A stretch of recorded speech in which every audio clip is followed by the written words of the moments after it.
Welcome to the BeTempered podcast, where we explore the art of finding balance in a chaotic world. Join us as we delve into insightful conversations, practical tips, and inspiring stories to help you navigate life's ups and downs with grace and resilience. I'm your host, Dan Schmidt, and together let's embark on a journey to live our best lives. This is BeTempered.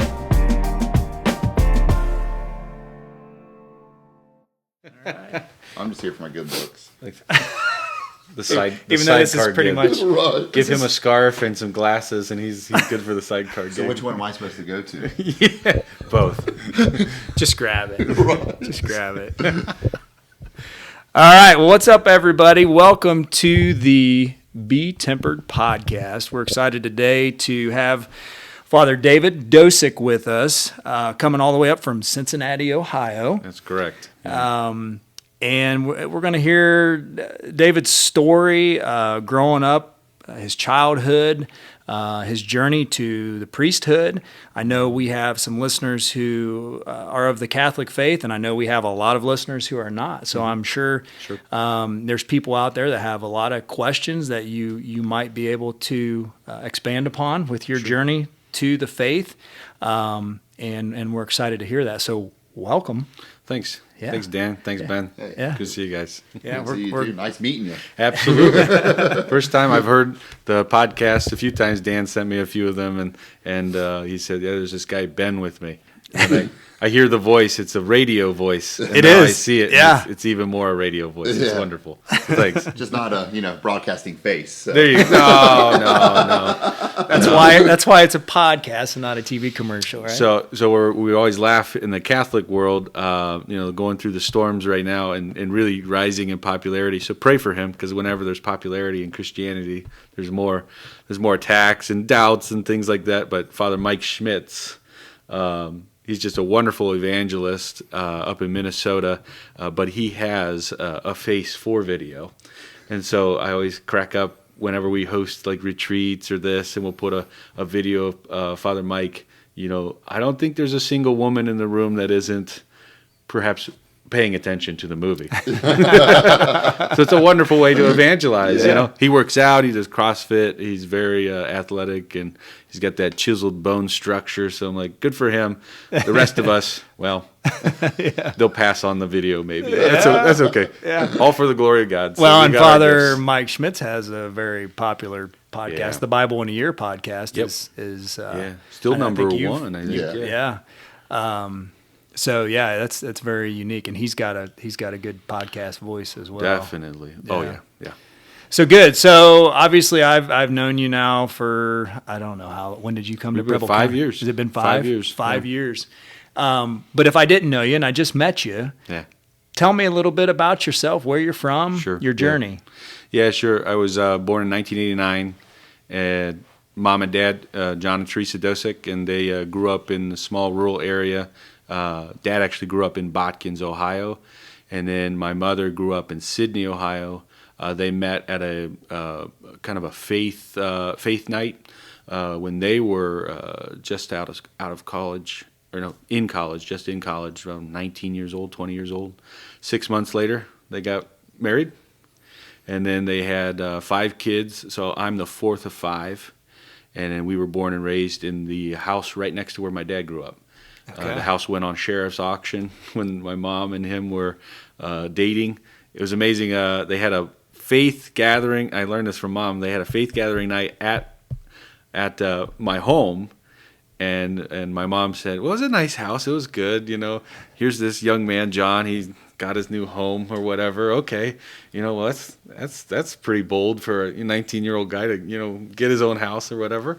And then, lo and behold, this is the house that now she lives in, and now being a widow, she lives there, and it's been there for, she's 65, so 40 years of her life. And that's your home. I mean, that's where you grew up. Correct. That's where you made all grew your up in memories. Botkins and went to K through 12 school, all there in one building. So it was a small town, small community. That's typical of kind of this Northwest kind of Ohio feel. And so grew up there. we were born and raised and baptized as Catholics. Dad always had a great devotion to Catholicism from his parents and grandparents.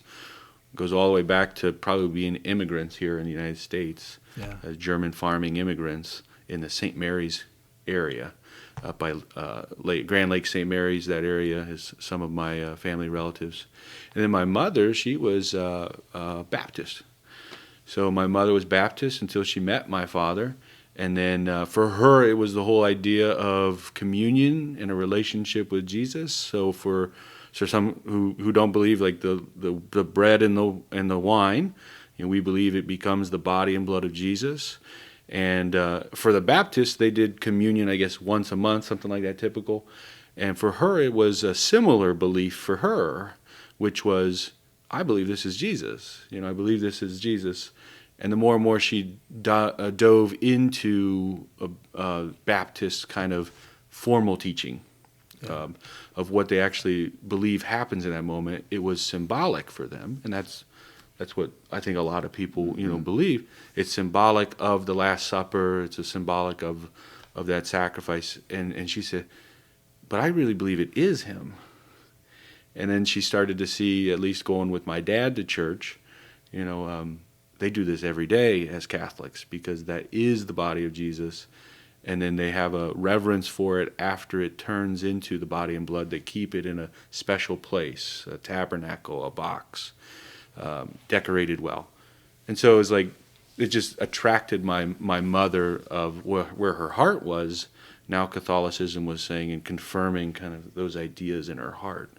But it was a big step for her. Yeah, many things with her family. So, being Baptist, there's a lot of risk and there was some fallout from that because of becoming Catholic. Yeah.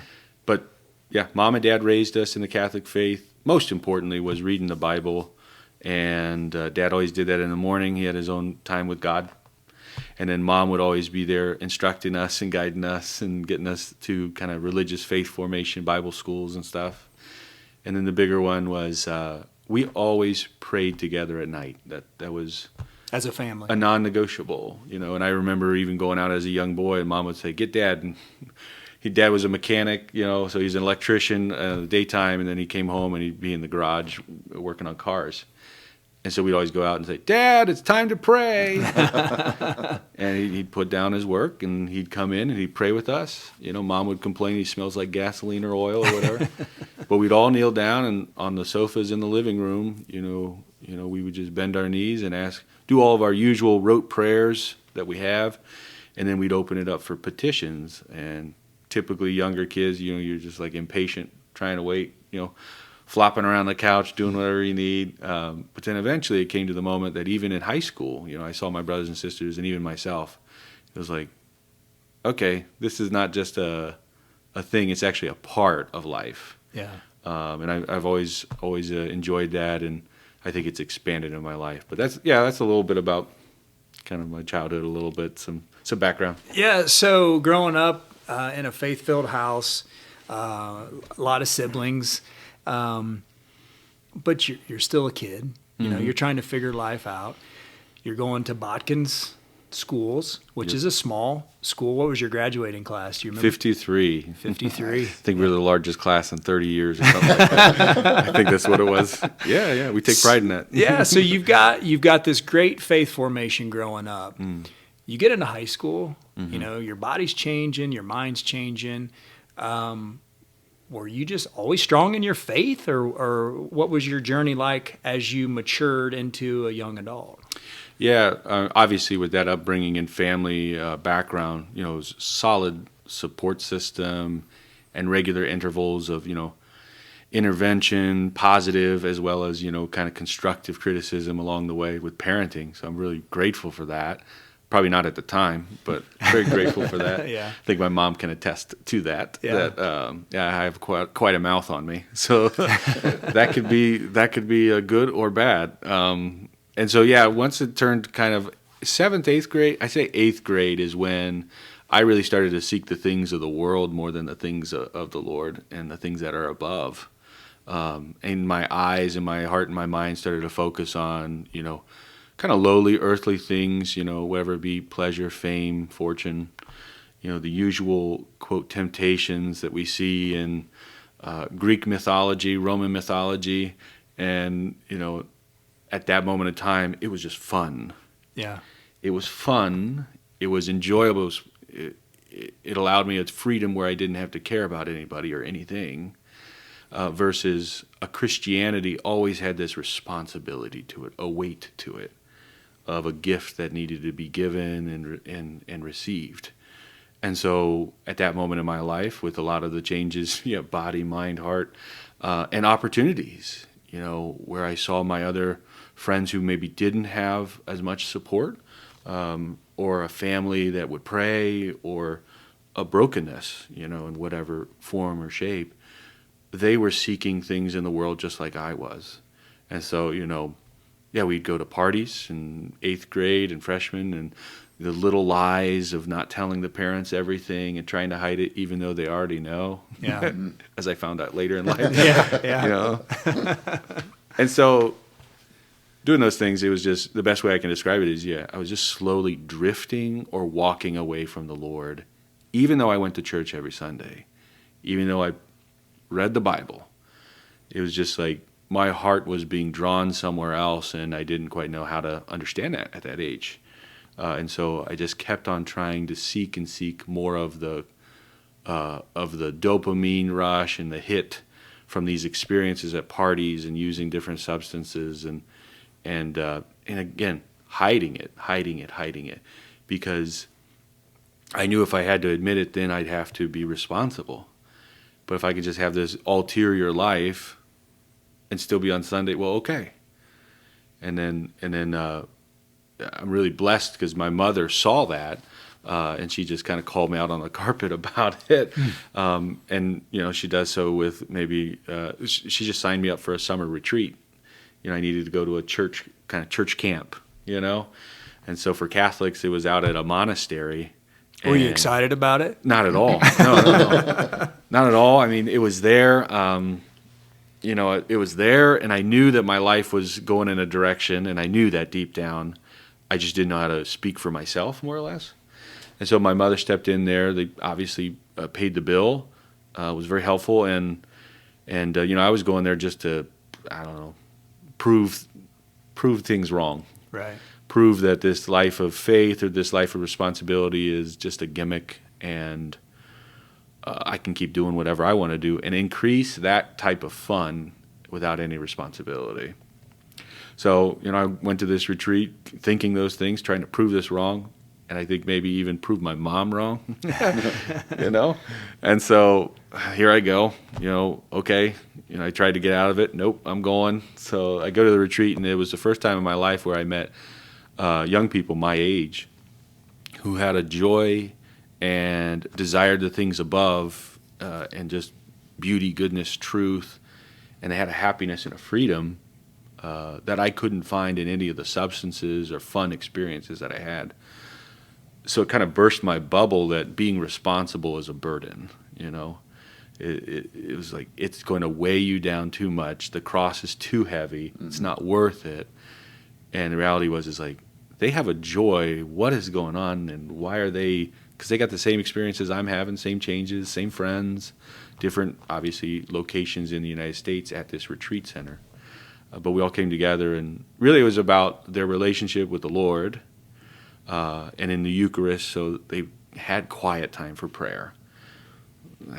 As a freshman in high school, I was like going from one thing, next practice, baseball, soccer, I got to keep up with this, it was the advent of AOL messaging, and all that stuff. Sorry, maybe dating a little bit, like, what is that? But it was just like, that was the world, and how we are like just moving quicker and quicker in the pace, and to slow down and actually reflect, or slow down and actually seek something or someone that knows everything.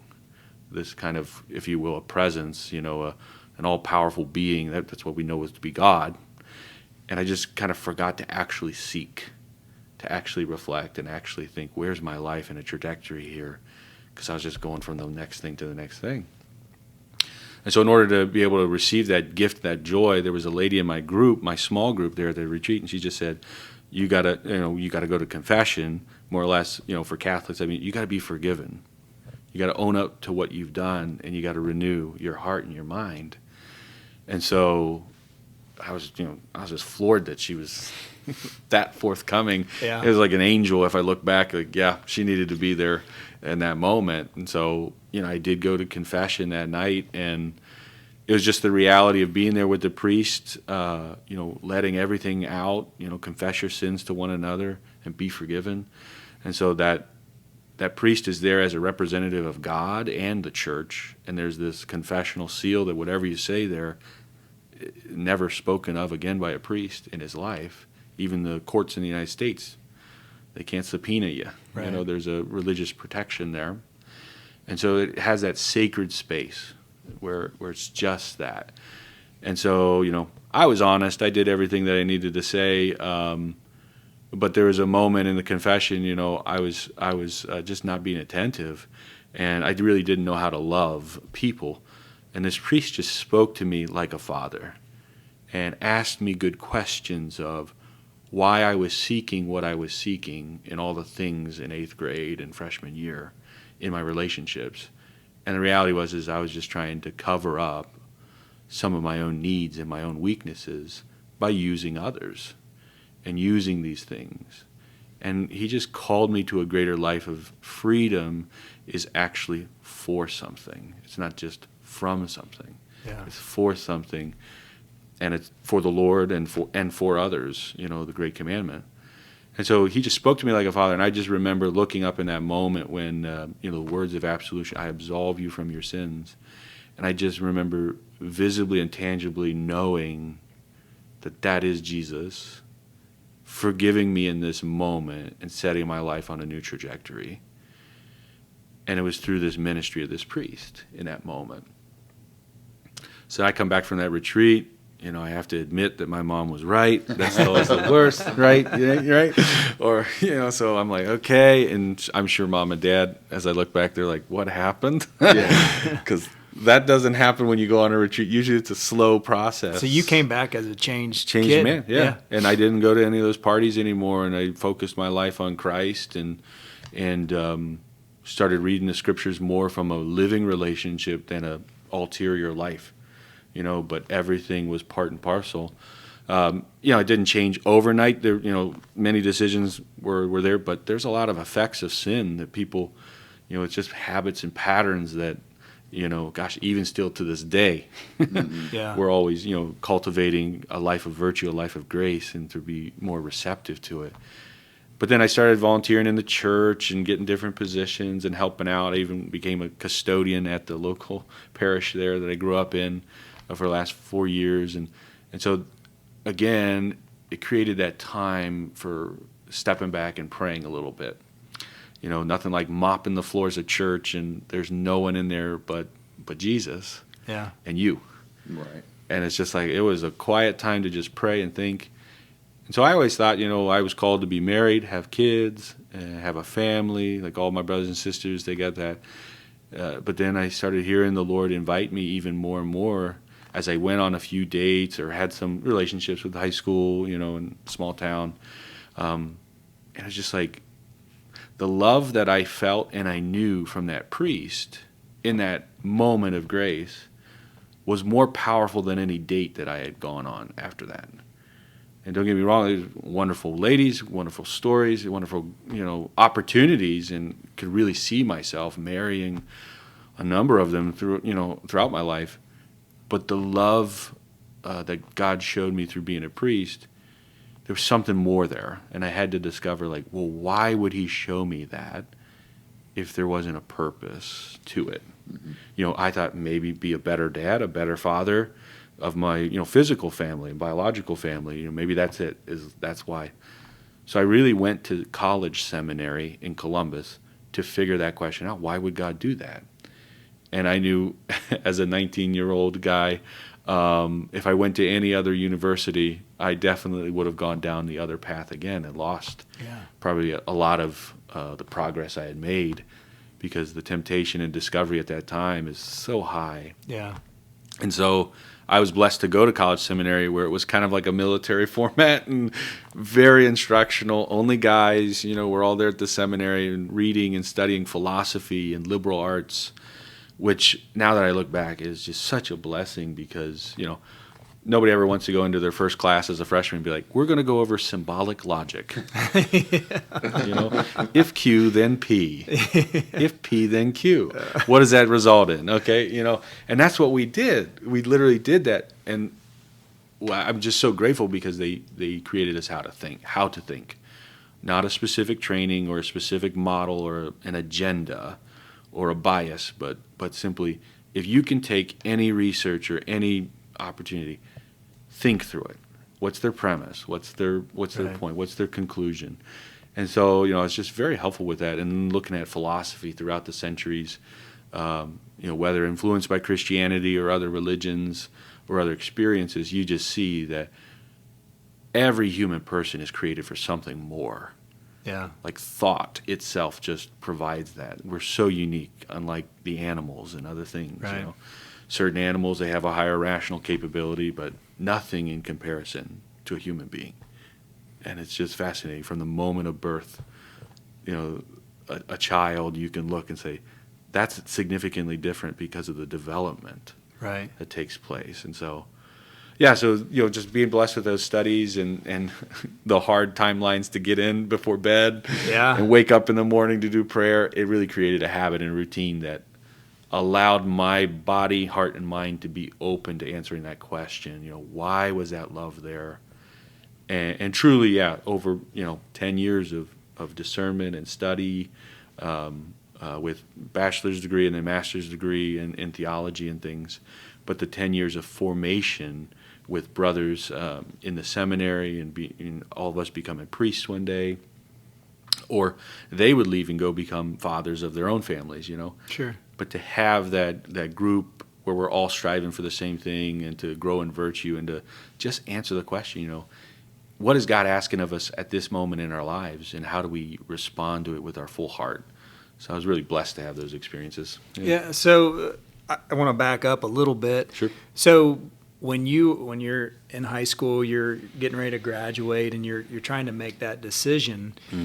Were there other schools you were looking at, other opportunities? Yeah, sure, and so why did you not go that other route? I mean, I think deep down in your heart you knew what was best for you, but talk about maybe some other opportunities you may have had at a different school and why you decided not to do that. Yeah, I always say God always has been a blessed relationship in my life. He's very clear, mostly because I'm very thick-headed. So He's got to be pretty clear, and He does so in the gentlest of ways. I had 3 schools that I was looking at, and they were going to be, Catholic schools. I knew that something in ministry, something along these lines. So Lord's College up in Toledo, I had gotten a half scholarship to go up there and to potentially learn how to do elementary school teaching, or catechetics as we call it, kind of teaching a catechism, and learn from that school. And then I also applied at Steubenville, at Franciscan University in Steubenville, which has been known for its Catholic, passionately Catholic and academic excellence. So I went over there, and I played baseball. They were going to give me a scholarship to play baseball there. But it was fascinating at Franciscan University. So I had that, and then I had my third application, which was to the seminary, and to begin studies to discern the priesthood with the Archdiocese of Cincinnati. Okay. But I went to Franciscan University, and I sat down, and every one of my other friends that went there that I came to know, because I did a little research, they're like, yeah, no problem, financial aid, they'll come in, they'll help you out, they'll do what they can. Yeah, you're a prime candidate, you pray, you love the Lord, you're just going to do awesome there, no problem. I go in there, walk into the admin office with my mom and dad. I think, it was mom and dad. And they sit down right away, and they got my paperwork. I submitted everything beforehand, and they said, you're not going to be able to afford this school. And that's no knock on Franciscan. Sure. It might have, maybe the recruiter had a bad day or something like that. Yeah. So I don't hold it against them. But as I look back, Lourdes and Franciscan were, in my heart and my mind, the way by which I could get out of being in a formation to be a priest. Okay. Because I still had an openness to marriage and an openness to priesthood, where we don't, Catholic priests don't have, are not married and don't have children, biological children. So, I was sitting there and I was like, I just don't know at 19 years old. Yeah. If I have enough experience dating, I've only been in a small town, all this stuff. And I'm like, I don't know. So if I go here, it's still Catholic. I can still go to the seminary if I want to eventually later. But, basically like the Lord's thing, that degree went away.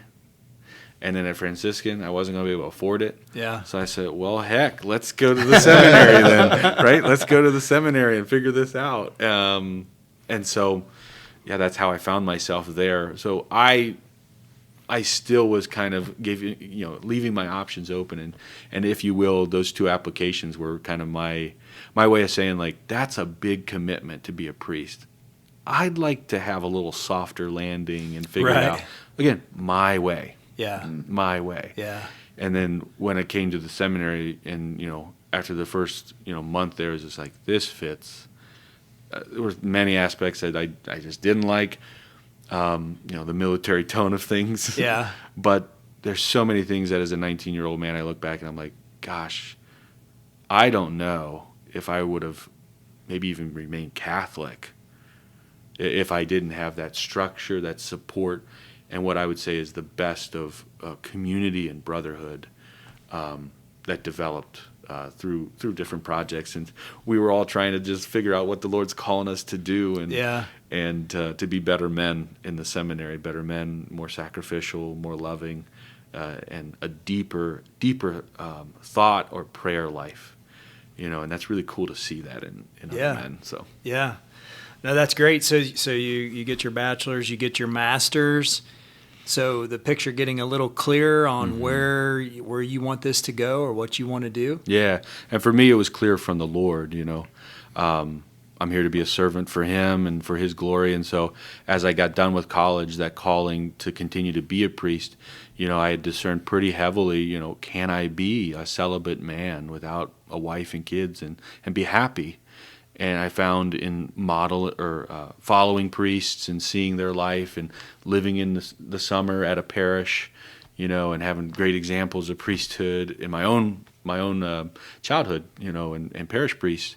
I said, like, just because they don't have a wife and kids doesn't mean they're bachelors, Right. And they don't have responsibility or can't love. As a matter of fact, it really means that they are available to love in that generous way of everyone.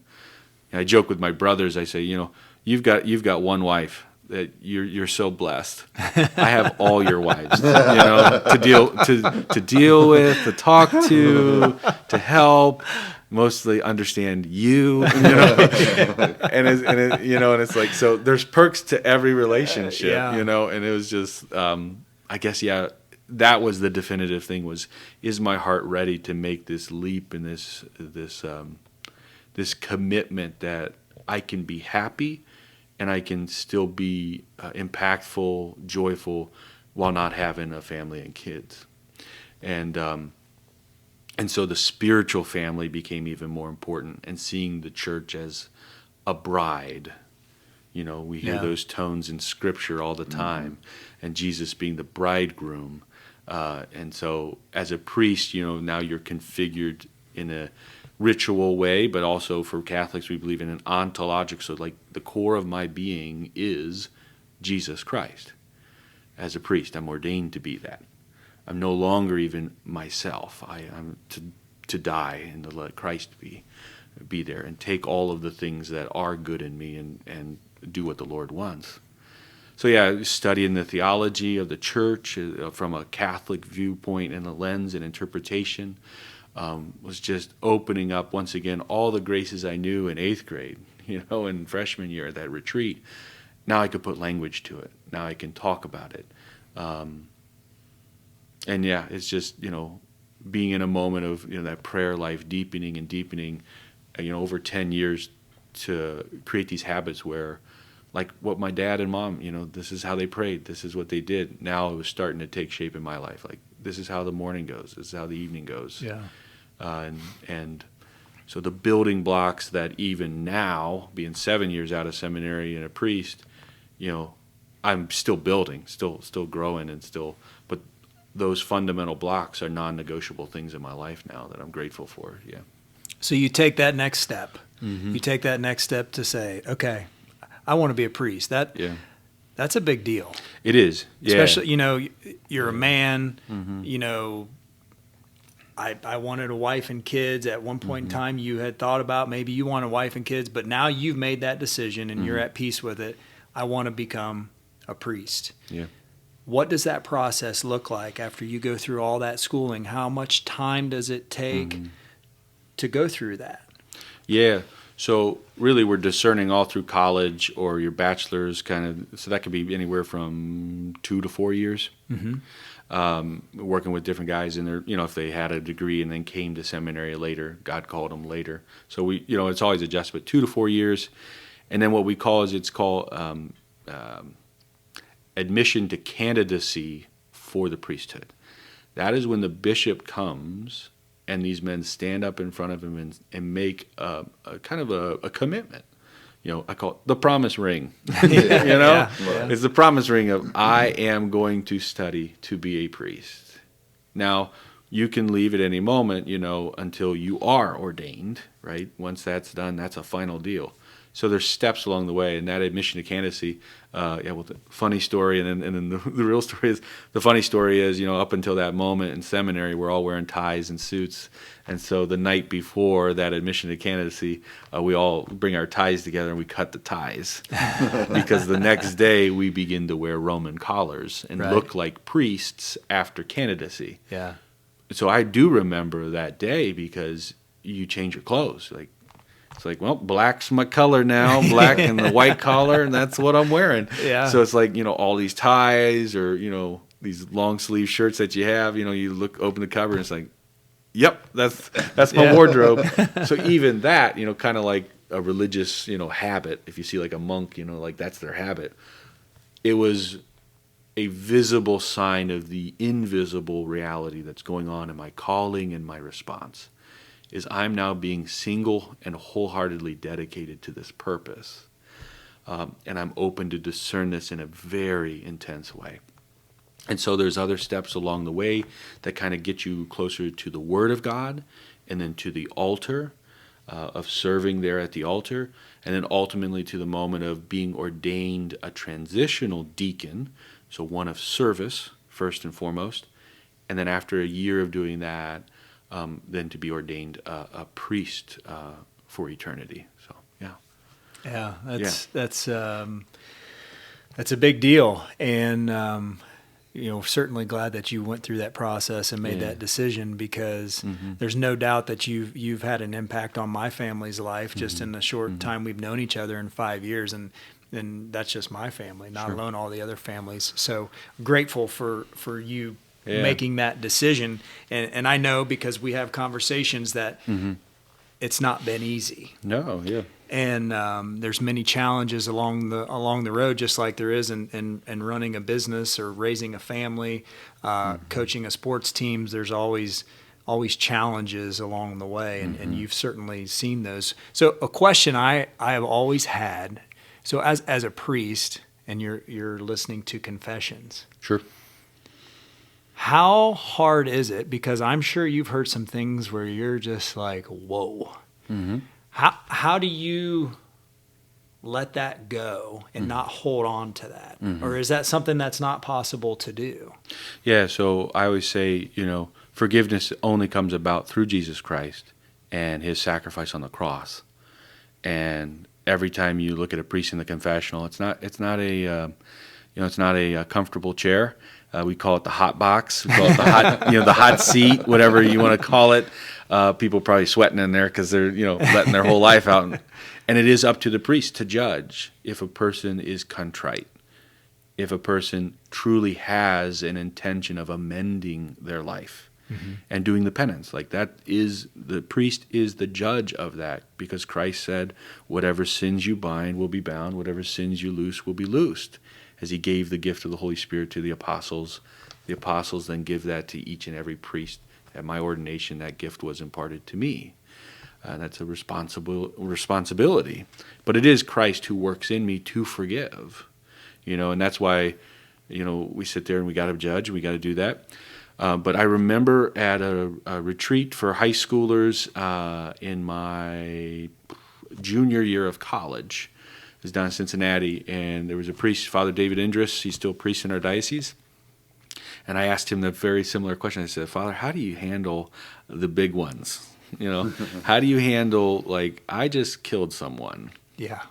And he just looked at me and he said, nah, you don't want to focus on the sins. Those will get you. And he said, that entire time that you're at confessional, you want to be focused on what is happening. God's mercy is now redeeming. His blood is washing out these sins. And he said, as they reveal, you're aware of it, you're holding the tension like the cross, and you're discerning, is this person truly accepting grace in this moment? And he says, if you keep focusing on grace and the power of God's forgiveness in that sacrament, you'll never exhaust that. And then he said, if you focus on sin, it's boring. It's repetitive. It always ruins. Yeah. It destroys. Yeah. It never gives anything other than ugly.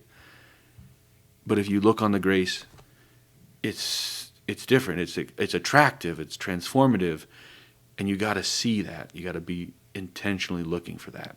Yeah. So that I've taken that on myself as well. As when I get into that hot box, I got a responsibility. I got to judge here. If this person is really open to God's grace, and like the Lord, that threshold. I desire mercy, not sacrifice. So it's always erring on the side of forgiveness. Yeah. Wishing the best, seeing the best in another. Because that's how our Heavenly Father is desiring that moment. Luke chapter 15 with the lost coin or the prodigal son, or the sheep that goes out. He's going to go that far to bring someone back. And I am now being called to be one with God in this moment of forgiveness. And so it's a challenge and a gift at the same time. Yeah. What was your parents' reaction when you made that final decision to say, hey, I want to be a priest? Sure, yeah. I mean, my mom was shocked when I said it in high school. It was only like a year after that retreat or whatever.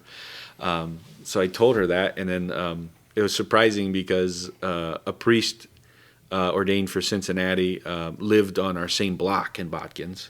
So we're famous because we have 3 priests from this block around the church. I don't know if that's a record or whatever, but it's a credit to the people of God and their prayers, probably more than anything. But he had just become the vocations director for the Archdiocese of Cincinnati. And so I told my mom, and she's just like, okay, well, and she just wanted to be helpful for me, like if you're interested in a college, let's go visit or let's see this thing. So I'm walking home from school the next day, and Father Kyle Schnippel is there on my front porch. And I love just what my mom did. She just, she's just like, I don't know, he's hearing something from the Lord, and just talk to him and do whatever you need to do. Yeah. And I really don't remember the conversation, but I just remember the words of Father Kyle. He said, this is a normal thing to be called by God. And for me, with a high school and all these friends that I had, left in this world, and they were seeking other things, but I did have a group of Christian friends. It was normalizing something that seemed so extraordinary. And even in Catholicism, when you say you want to be a priest or you want to be religious, they hold you up on a pedestal. It's like, well, he's the salvation of the world now. And I'm like, I'm a 16-year-old guy thinking the Lord wants something of me and not having it all together right here. Yeah. As I look back, that's absolutely what it was. And I value my parents so much because they never treated me differently. They held me accountable. I still had temper tantrums and got into arguments and said some horrible things even after hearing the call to be a priest. And, and that's, my parents knew that, but they still loved me through it. But it was just fascinating to know that, like, this is a normal thing. And even to this day, I tell all the, young men that are interested in ministry or something, I say, it's a normal thing to actually discern ministry. Mm-hmm. And even in your vocation of being married or family life, the Lord can still put these things on your heart, because, everybody, I think, has a gift and a talent that they need to bring to the Lord and to help others for the building of the kingdom. And so, for some it's ordained ministry, and others it's ministry in various kinds or ways. So, they were shocked and, what do I say, so supportive, all the time, supportive in this. And they never treated me differently. My brothers and sisters never treated me differently. They always good and bad. Right? Exactly. They're always good for that. They'd always, even to this day, I come in party. Oh, there's the priest guy. There he is. So they're chosen one. Right? Exactly. They do harp on that a little bit. It cracks me up. It's like, yep. So it's a fun thing, and we always joke. Just to tell you the support of my mom and dad and everything, I love this story. It's a little one, but, I got ordained a priest May 20th, 2017. And like a month later, I'm coming back home, and Mom has all my brothers there because I was assigned in Cincinnati. So all my brothers are there, and they're painting my room that I had at the house. And Mom did not change anything from when I left. And it had been 10 years of studying. And Mom did not change anything. And, we were joking about it and everything. And Mom said, well, I wanted you to know that you always had a place in case this didn't work out. Yeah, that's great. And to have that freedom, you know what I mean? And even for a Catholic, where they're like, I'm so happy that you're being a priest. Like, I'm so honored by it. You're going to do wonderful things. Mom always, it was just that if you think this is too much and you want to get out, you got a place. And then the flip side that's funny about it is then my brothers, they said, we didn't know if he was ordained until Mom really painted the room. That was the moment. I was like, you were there at the ordination? Like, yeah, but we didn't know until Mom changed the room. We were like, oh, something happened to Father David. So we crack up all the time about that. That's great. So all these positive influences, this support from your family and your parents, there had to have been some negative. Was there people who were saying, why would you do that? Why, kind of talk about that and how you worked through some of those. So we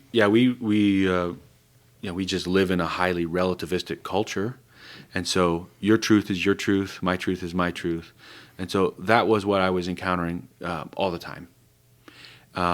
It wasn't until I actually got to be ordained a priest that there's more, kind of attacks and things like that in regards to the philosophical, theological, or personal and moral choices that I make in life and stand for.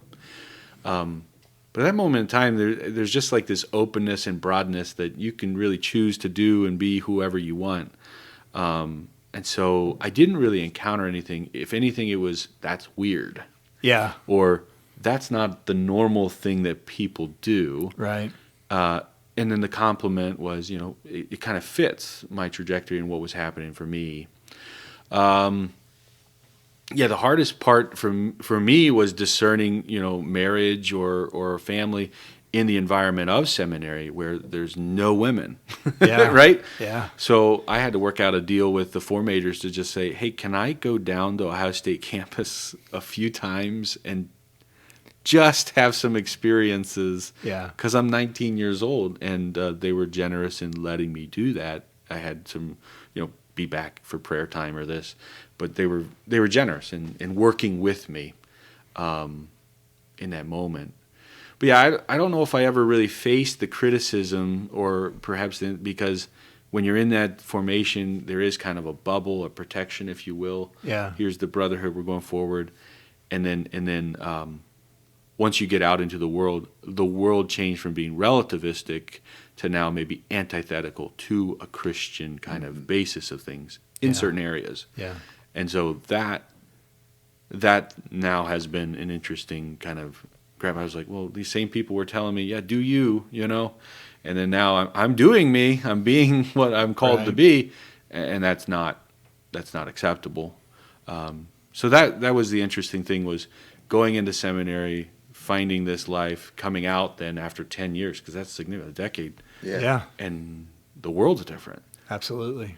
This is different, but, we've been trained with a timeless philosophy, a timeless theology, but that doesn't, rubber doesn't hit the road right away. You got to work it out, make sure everything's okay. And so those first years of being a priest, and still to this day, I'm learning, so much about where we're at. So. Yeah. And I think that's why, when you hear negativity about the Catholic Church, I think a lot of it has to do with how rigid the church is, because it goes all the way back to Jesus' teachings. Yeah. And there's not a compromise or a change to move towards, certain thoughts or beliefs just because the world and the times are changing. The Catholic Church is going to stay the same. So I think that's where a lot of the negativity and, a lot of people talk down about the church is, well, why don't you change? Why don't you let females be priests? Why don't you do this? Why don't you do that? So kind of talk about that a little bit, about the faith itself and some of the misconceptions that people have. I truly think, I wasn't raised Catholic. I was raised in the UCC as a Protestant. Okay. As a Christian, went to the University of Dayton, a Catholic school. I never went to a Catholic mass during school. Sure. And met my wife, and that's kind of where I decided I was going to become Catholic. She was very strong in her faith. So as I've learned about the faith and come to more of an understanding of the faith, and I see all this negativity towards the church or towards priests or towards this or towards that, it's like, this is it. The world is constantly changing through social media, through news, through politics, but the church doesn't. And that's why it gets attacked, in my opinion. Yeah. What are your thoughts? Yeah, so there's a famous saying, I heard it at a retreat last year. It says, "The world changes, but the cross stands firm." Mm-hmm. Yeah. And so I think there's common experiences among all people, but what we specifically believe as Christians in general, and then Catholics maybe in particular, Christians in general, is that we're a belief based upon revelation, that the God reveals himself through the scriptures and through encounters with people, and specifically the scriptures, right? And then, he founds a church to interpret those scriptures. And so there's this sacred deposit of faith given at that moment when Jesus is on earth. There's no fuller revelation that God can give, until we see him face to face.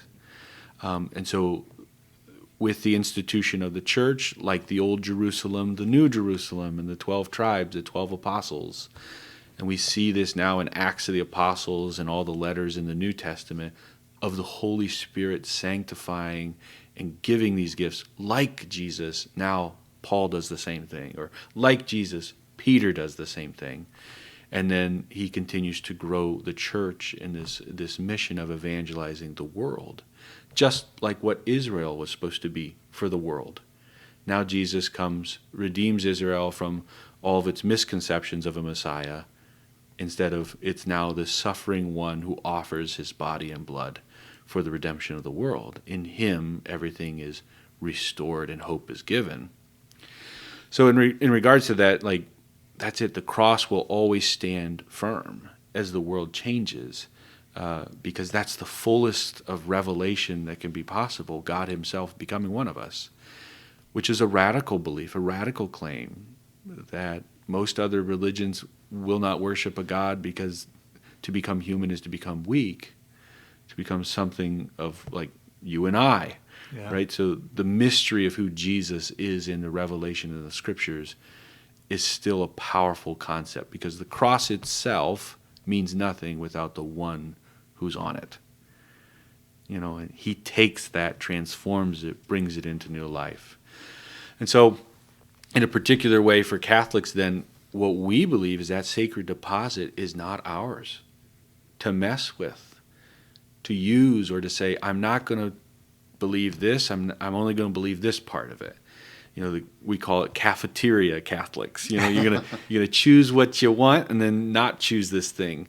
And that was hard for me personally, because there's a lot of things that the church does teach in regards to morality that is very organic, if the term today in the world is green, Yeah. in regards to sexuality, it's very biblical.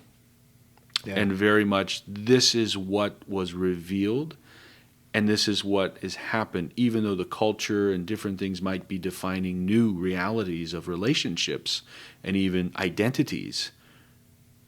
That revelation of Jesus and the revelation of the scriptures in the Old and New Testament, for a person who's a Christian believer and Catholic, that is still true. And none of what's happening negates that. If anything, it's now an experience where that truth of revelation now encounters the realities that people are facing today with new identities, new definitions of relationships. And so that's what I believe, is that truth still speaks to the reality of where we are. Just like Babel, no matter how far you go, the Lord's even closer than what we think. And so there's a permissive will of God to let the world or let these things happen, because God knows. His truth is eternal. He knows that this is what they're seeking.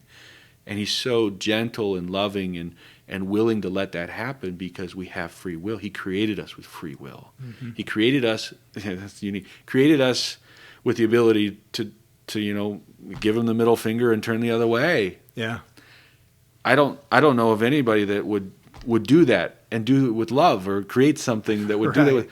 Parenting is probably the closest I see, is just like, the love, but eventually there's going to be a moment where I have to be free as a parent, that they're going to walk away from me. Yeah. And I can't control that. I've done everything I can to make sure that they're successful or prepared for their decision. Yeah. And the consequences of it. So there's a little reflection of God's love there in everything that we have as parents especially. But yeah, as far as the negativity, I'd sit there and say some is warranted. Yeah, I mean, it's a church. It's full of people. Wherever there's people, there's sin. Yeah. And there's grace as well. And I always sit there and say, it's like, well, if a first grade teacher does something bad, does that make first grade bad? No. But we are, in the Catholic Church, so if a priest does something bad and horrible, is that bad? Yes, but the priesthood isn't bad. Right. And so those ideals of striving for holiness are still there, and God does call, and we're held to a higher accountability. And so that's in the church, with the sex scandals and abuse scandals. Rightly so. I think Bishop Barron says it's a purifying time. Yeah. Yeah. It needed to be pruned. Yeah. We needed people to step in to what was an unhealthy culture of brotherhood and hiding and secrets and things. And the light of the Holy Spirit brought that to light. Those victims need to be paid and, given as much care as they deserve. Yeah. The church has to own up to that as it can and put in standards. So I went through at least, 4 psychological tests before I even got to seminary. Yeah. And so the vetting process is high. But again, we just had a recent issue in Cincinnati with a seminarian. And so it's not foolproof. But now we've got checks and balances that we can sit there and catch. Yeah. But that doesn't mean that somebody being called to the priesthood is this or is automatically having these things. Yeah. And that's the point that I always sit there and I say, if we can do this out in the public with public schools and different things, we got to treat it here. But there is this warranted thing of we're called to a higher standard in some ways. Yeah. And how to do that well. And I think we've done well. But yeah, the misconceptions of the church and kind of this, I have found personally of just being social and talking to people, all of a sudden their misconceptions melt because it's just another human person. Right. And they may have a different experience in this, and I'll learn from them. But, just grabbing a beer at the bar and talking to them, and I'm in my collar, and what the heck is going on? Yeah. And it's a great relationship, and I love being a priest. It's who I am. I want to bring them to Christ and that. But it's always through just organic friendship and being who you are. And eventually they'll ask the question that I saw when I was in 8th grade. Like, why are you so joyful? Why are you different? Like, what is it that determines your life to do this? And it's, I wake up and I have this purpose that's more than just here. So. Yeah. So, I mean, this is for Ben. So, Ben, you're not Catholic. I don't know how much you know about the faith, but I'm curious, do you have any questions for Father David that you can think of, or that, maybe you've always wanted to ask a Catholic priest why you do this, or why, I mean, is there anything like that you can think of? No, kind of just, honestly, just sitting back, kind of learning about the Catholic. I mean, I've been to Catholic funerals before. Like, I've had families that, and I know those are always longer. Yeah. And, depends on the preacher. Yeah. Right, exactly. And but no, I mean, honestly, I feel like, it seems like every side of religion and everything, people have their, beliefs and stuff like that about it. For a while, my wife and I, we kind of hopped churches, and when we did, it was also kind of, we tried out Pentecostal. That was our first one that we went to, and there I could see like quite a bit of difference. In Catholic church, my grandma, she's Catholic, so we've been to hers, and you can see kind of, but it's all the same teachings almost, besides the different, I guess you would say, kind of the different protocols, the different. So how do you look at it as like a priest, like the different like Assembly of Gods and stuff like that? How do you see them?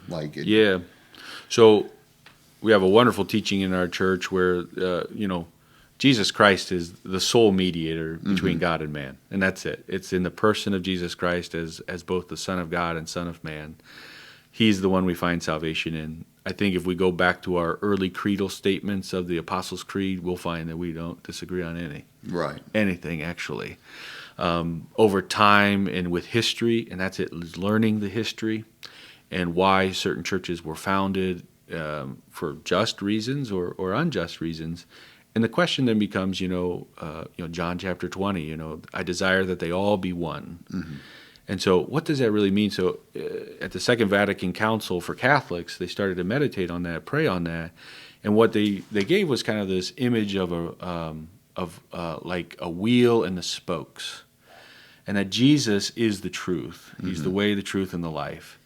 And then it branches out from there in all its various forms and philosophical forms or theological forms, praxis, like how they do that. But we're all on that journey, if you will, journeying closer and closer to the source, to the source of life. And I think it's just a beautiful thing, like even Muslims or even our Jewish brothers and sisters, like they're a spoke, of truth.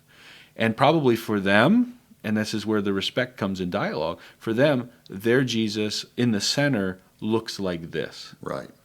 And then for others, their Jesus looks like this. And that's where I hope the conversation actually comes to is, let's look at our definitions of the Lord from a scripture, from a history, and from our lived experience of the reality of grace. Like, how do we interact with this? Right. Instead, we get caught up in this practice or that practice or this specific teaching, and rightly so, But we can't really have an engaging dialogue about those specific things until we actually get the essential thing right. Right. And that's hard. It's hard to have those conversations. Yeah. I always found it funny because for a while, we went to a Christian Life Center up in Dayton. Yeah. And then we go to First Baptist Church in Lebanon, and everyone's like, wow, like what was the big change? And it's honestly, like you go sit during a sermon, I can't tell you any difference. The format and everything. Yeah, it's like, everything's about being the hands and feet of Jesus. Jesus died for you. Jesus forgave your sins. And so I was always interested in kind of what the bigger picture was, or not maybe the bigger picture, but the perception, from higher ups were. And that was it for me, was just like, is their teaching actually sound and based in Bible and history, and then the morality of it, it doesn't change just with the time. It sticks. It's got a little power behind it. Right. And it challenges the modern notions of the gift of the human body and who we're created to be. And so I found in Catholicism, and other faiths too, we might actually agree on stuff, but I found in Catholicism the most full form of that teaching. But there's many things in prayer. Like for me, like I love praise and worship music. Right.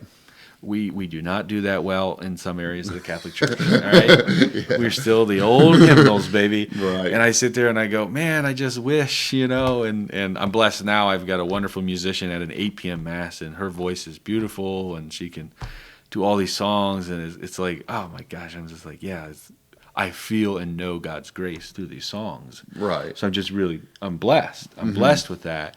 But it's like, for me, I'm not going to change my faith just because of that song. Right. To me, it's more the history, this and that. And then I sit there and I say, it doesn't have to be an either or. Can it be a both and here? I want Catholicism, I want all this, and I also want this praise and worship. Let's see how we can bring this together. Right. And now we're rubbing up against some of those formats right. that have been the usual formats of things, and that's difficult. It's difficult. Yeah, and it's funny too. Some of the biggest complaints. My wife, she worked in the church for a while, and some of the biggest complaints they'd get is about the music. Right? Oh yeah. Is the music too loud? Is it? What are we singing? What why are we doing this? We miss having the orchestra there. Why now do we just have drums and guitars and piano and every Father's Day, which is this weekend, we always have like bluegrass band that would come in at First Baptist, and they'd play, like I Saw the Lion, like all these different ones. And it's like, why can't they just be that? That's what, and I don't know. It's just really funny because the music is, and it's like, okay, why are we here? What are we living for? And that's the big thing. And that is. Yeah, I don't know. That was always one of my biggest questions. Yeah, I think it's a hard discussion, but it's also we got many opportunities where we probably agree on all 12 articles of the creed. And it's like, let's talk about that, what we know about the Lord, have that conversation. And that can be many years. It could be 50 years talking about that. Right. I think of like Chesterton and C.S. Lewis, some guys in England, and they, we know them by like their Orthodoxy and Chronicles of Narnia. Mm-hmm. Well, they'd sit, smoke a pipe, and talk about faith the entire time. Chesterton became Catholic. C.S. Lewis did not. Mm-hmm. But you start to see in his writings about, John chapter 6, about the bread of life discourse, there's notions where there's actually a physical change that takes place, Right. But he wasn't willing to move towards maybe a Catholic belief in the Eucharist. But he was pondering in his writings and in his heart what the truth of Jesus is. Mm-hmm. And at that level, he felt, this is where I am on that journey towards the source. Right.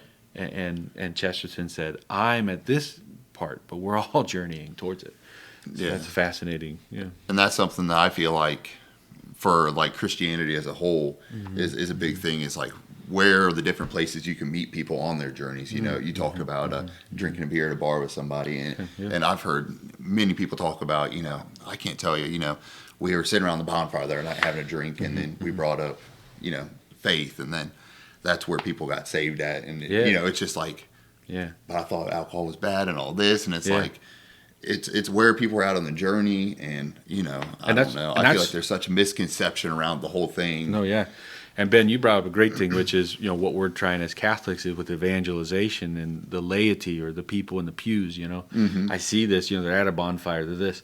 They lead somebody through being saved. Right. Right there at the bonfire. Right. Catholics will usually say, I'll call Father on Monday. Right. And you can talk to him. Right. You know what I mean? If it's all going through this one funnel, Jesus, we're never going to get him out there. Right. So it's a both and cooperation for Catholics. We got to learn to do it a little bit better. I don't think most of my Protestant brothers and sisters say, let me go talk to the lead pastor of the church and we'll see how you become saved. Right.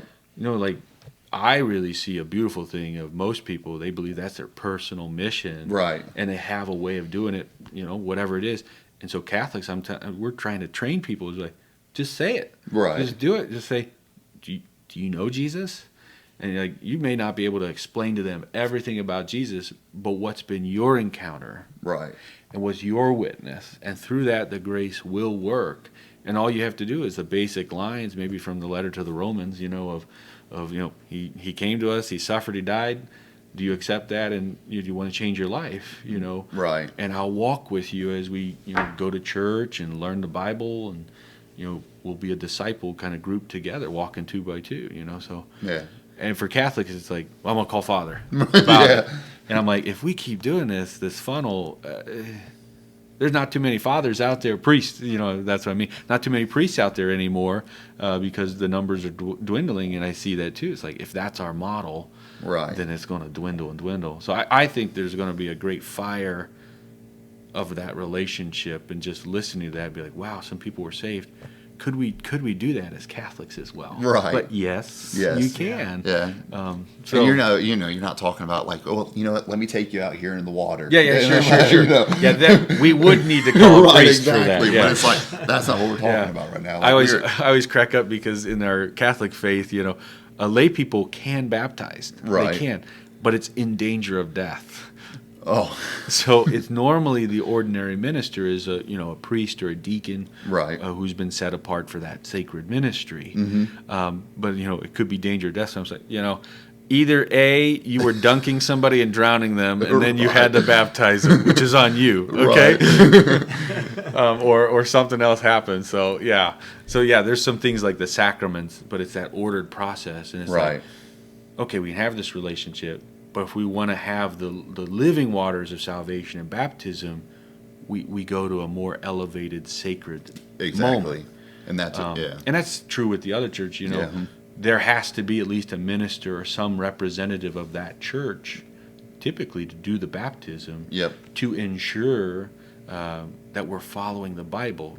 Father, Son, Holy Spirit, and that's how you're baptized. Right.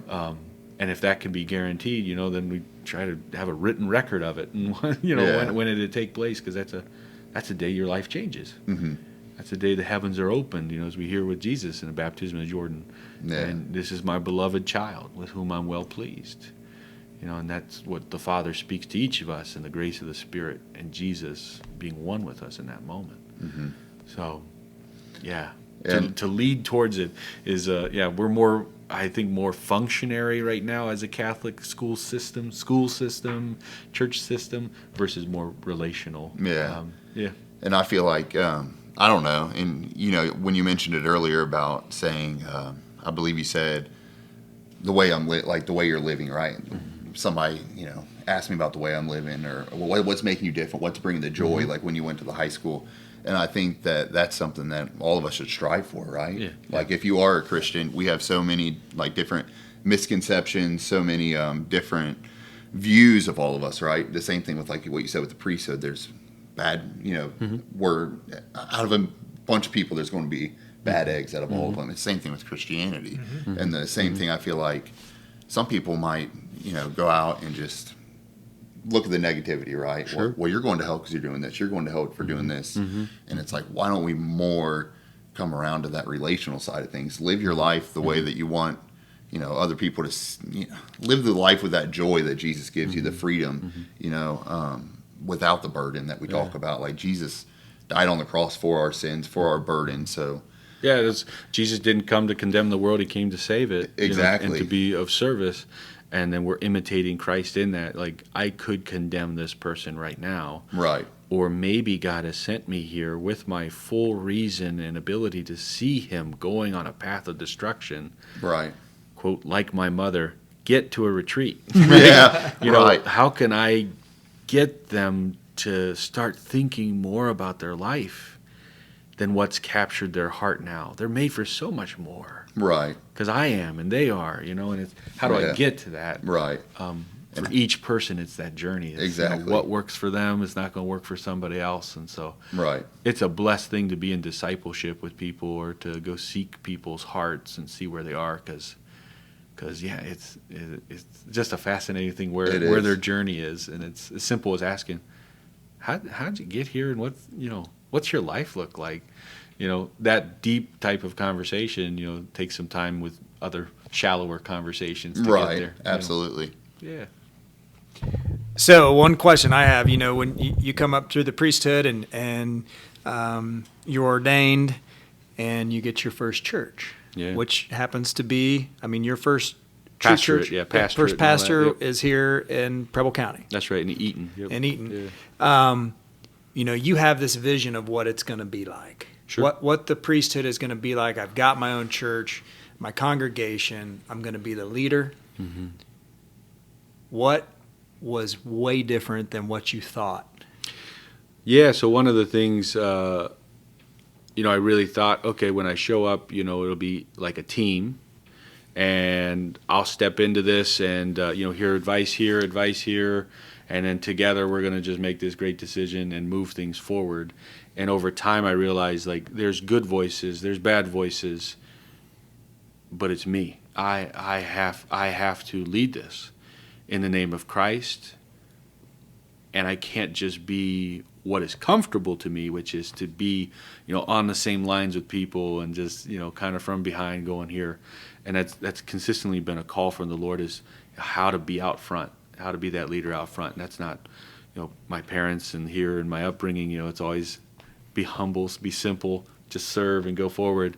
And in particular with, critical needs or, physical, spiritual kind of revitalization of things, it takes somebody who's willing to go into the wilderness and say, this is a vision. I know people can't see it, but we're going to go there. Yeah. And so I'm still growing in that. And in my first pastorate here, it was very much, a blessing of both. It's a, small parishes, so you can get that experience, fail a number of times and be successful sometimes.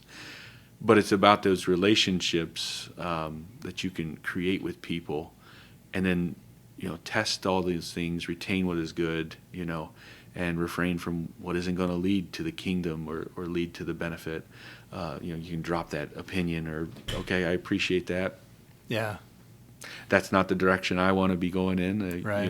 If you'd like to be a part of this is where we're going, invite you into that. So, I thought it would be more collaborative. Maybe that's the best way, because I didn't want so much pressure on me. Right. And then I realized more and more collaboration still doesn't take away. No. I'm the one at the end of the day that's the father and the priest, and I have to step up as the head of my household and make a decision, and hopefully I've done everything I can to be as listening of an ear and a heart. But it's tough sometimes. And the other thing is, like, it's a blessing when you make those tough decisions, because some people don't say anything until you make a decision. Right. And then they give you their thoughts, either negative or positive, Yeah. One of those things, you make a decision, like, well, yeah, we knew you were going to do this whole time. And I was like, and you just sat there? And you didn't say give me some anything? support. Didn't Yeah. give me support? No, Yeah. no thumbs up, nothing? You just sat there with your arms crossed the whole time. I'm like, how am I supposed to interpret that? Right. That's the You the burden of leadership, Yeah. or those challenges. Yeah, kind of the stoic people out there, for various reasons. Yeah. They're just like, oh, okay. And then others are more vocal on a positive or more vocal on a negative. And so it's learning in leadership, like, that's a family, that's a parish, that's a congregation, group of people. But yeah, collaboration still means, you're going to have to step up as a leader and make the decisions. And that was something I learned out here. Yeah. Definitely. Yeah, for sure. Well, we're gonna try to land this plane here, but Okay, I sure. I want to I want to know. I want you to think back throughout your life. Who has made the biggest impact in your life beyond Jesus? An actual person that led you down a path, and maybe it's someone we've already talked about. Maybe Sure. there's someone out there, but the first person you think of when you think of, this is where my life changed. This is where this is the individual who led me to become a priest. Mm-hmm. Who's that person for you? Yeah, you took away my Jesus one. So, because for me it is real. It is. He's just as much a person as anything else. But so if I could, if that's taken away, then we'll respect that. Yeah, I definitely, my mom and dad. My mom and dad, from a fundamental viewpoint, like one flesh. They're united in that sacrament of holy matrimony. And they're together in what they do. They're not perfect. But just, as I get older, even 34, looking back, I'm just like, man, that was a blessing. They really stuck it out. They had 37 years of marriage, and Dad passed away 5 years ago now. And just seeing, the blessings that were there, the words that were gentle, and I don't know about you guys, but I have a mixture of their weaknesses and a mixture of their strengths. Absolutely. And that's something that's like not only in my DNA, but in how I interact with God and the world. And so it's like a combination of both of them now being lived in me, and I have the responsibility to be me and what God is calling me to be. And so to stretch in the weaknesses and to enjoy the strengths as gifts that have been given. Just, statistical study after study, no one has a more impact than a mother and a father on a person's life. Yeah. Even a teacher that steps in, it's always in regards to those roles that would be like a mother or a father, that steps in those moments. And so, I take that on too as a priest. I don't have biological children, but when they come to the Lord, people need someone of a church leader who has that same type of parenting pastoral skill.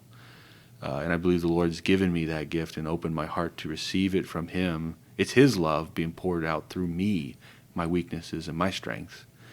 And I see it. I see it in the community that, I led the churches here for 4.5 years. And so I started to see like how I typically do things. People are starting to, say the same, or the way I approach it, there's a comfortability here. And it's, it's just like, it's like a family. Yeah. They pick up on the tone that the leader sets, and then they make it their own.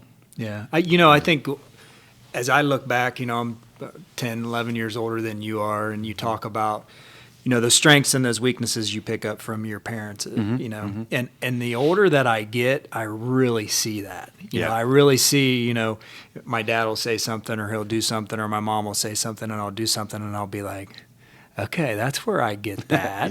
Yeah. And that's where I get that. And so that's a unique thing as you get older and as you mature in life and you have different experiences. You see how those strengths and those weaknesses that your parents have. They're human. Absolutely. Yep. And so that's a unique thing. So knowing that we've got all kinds of different listeners. I mean, we're pretty big time, right? Yeah, that's right. Like 400 people. Eight episodes. This is the eighth, maybe. We're big. We're hitting it big now. We're getting there. What's one final piece of advice you can leave our listeners? A piece of advice someone's given you that you carry with you on a daily basis when you're down in the dumps. I know you've been through. You're human just like we are. You have good days. You have bad days. You have days where you don't want to get out of bed. Yeah. You have days where you want to go run 4 miles because you have so much strength and you feel so good. So what's one piece of advice you can leave someone listening to this that they can take with them on their daily battles? Sure. I'd probably say 2 things at this moment in my life, so maybe 2 pieces of advice. One would be asking for help doesn't make you less of a leader. It makes you more leadership quality. And I've had to learn that. Asking for help actually makes you a better leader. The greatest leaders are the ones who keep learning, and they don't have it all. And they're striving for something, and along the way they bring people with them. So it's that ask, hey, I need help doing this. I can't lead a church on my own. God, I need your help. People, I need your help. Like, salvation of the world is not on David Doseck. So, asking for help doesn't make you less of a leader. It makes you a greater leader.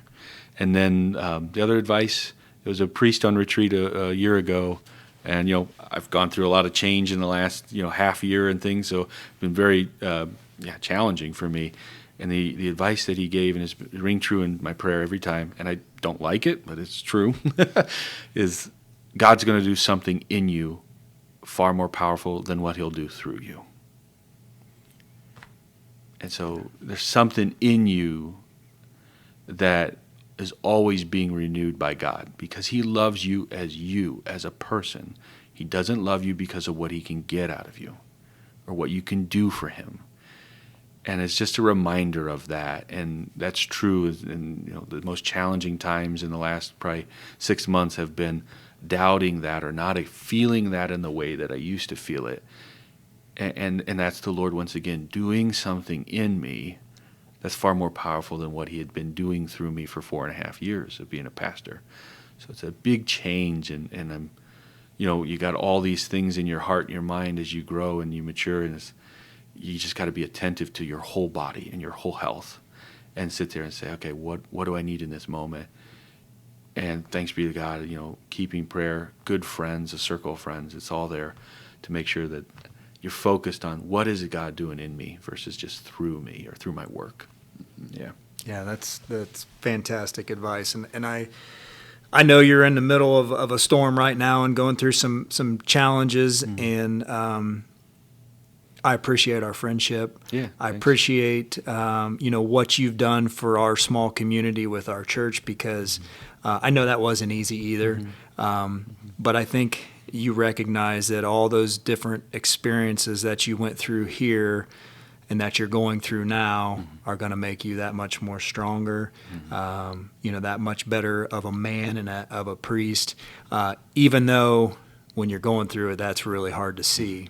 So we appreciate you coming up from Cincinnati, and spending an hour or so with us thanks. to be on the podcast. And Yeah, it was great. when we were going through different episodes, I was like, Father David's got to be one of our first ones on here, because you have so much to offer, so much to give. You're when I grew up in the Protestant faith, and my mom was Catholic, she was raised Catholic. I always looked at the Catholic faith as like, you're so rigid, and like it was just not welcoming as a kid. But you really helped to change that for me, because we can have a beer together. We can sit on the front porch and talk about business. We can talk about life in general. So I know it's challenging, but you're in the right spot, and I think you know that. Thanks, Dan. Yeah, and I think so too. Yeah, you just got to keep going. We talk about it almost on every episode about drops in the bucket, just a little bit every day. Just keep going. Keep taking that next step. So appreciate what you're doing. Yeah, thanks for having me. I appreciate spending time and getting the podcast. Yeah. Hopefully it's not the last time you're on. Yeah, exactly. Maybe I'll be in the background another time. Who knows? Yeah. So we'll see. Yeah, but yeah. Well, thanks again, and we appreciate everybody listening again this week. We'll be back again next week with another episode, and go out and be tempered. Thank you for listening to the Be Tempered podcast. Please be sure to follow our show, to like, and to share with your friends or family. Thank you for listening, and go out and be tempered.